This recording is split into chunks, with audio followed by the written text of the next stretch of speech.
I'm Harold Solomon from Georgia Tech VentureLab. I'm going to explain how to get your next startup idea from the technology at Georgia Tech. The first place to start is at a website called technologies.gtrc.gottech.edu. This is the Georgia Tech Research Corporation website. They house the intellectual property and license it. We'll look at the categories here and select cybersecurity. That's one way to browse. Another is to key in keywords.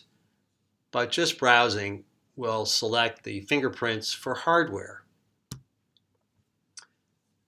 You'll see a general description, and on the right side, you'll be able to download more detail.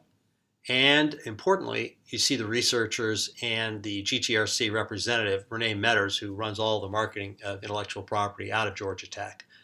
But before you reach out to Renee or the researchers, look at the work they do.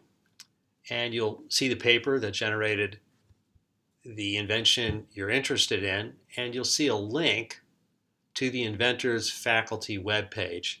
In this case, ECE means Electrical and Computer Engineering.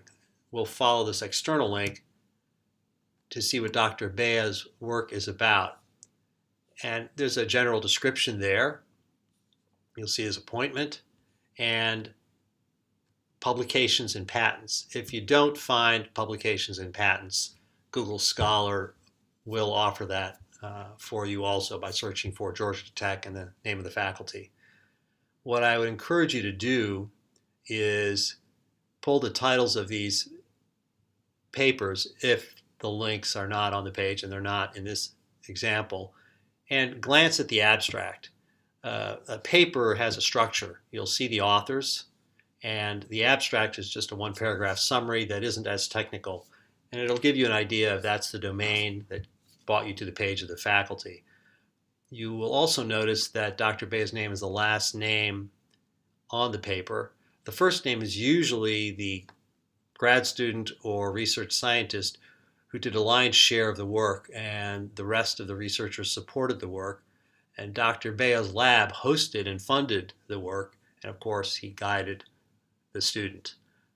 Read the abstract, see if it's of interest, and continue with several where the titles match your interest.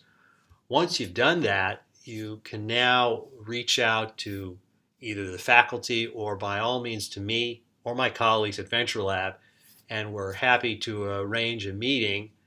But the most important prerequisite for that meeting, in addition to this background work on the technology you're interested in, is knowing the fit between that work and industry. It's important to have some idea of what that fit is and what business problem the technology could potentially solve. Once you have that, our conversation can then lead to next steps that include funding. VentureLab has programs in place that you can see on our programs page. And most importantly, the Georgia Research Alliance.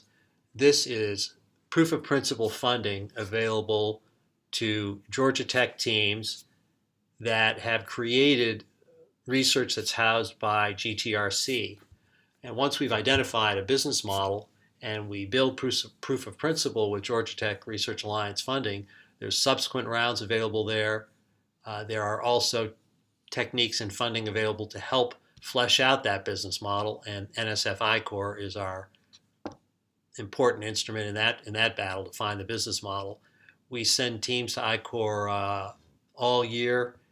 These are ongoing classes. They run 6 weeks. They're very immersive. Travel is paid for, but it requires quite a commitment from the mentor on the team as well as the faculty and the graduate students. So it's not for everybody, but it really does help move a startup. These are the steps that we go through very routinely at VentureLab to get startups out of the lab and into the marketplace. And we're happy to help you with that. Thank you for listening.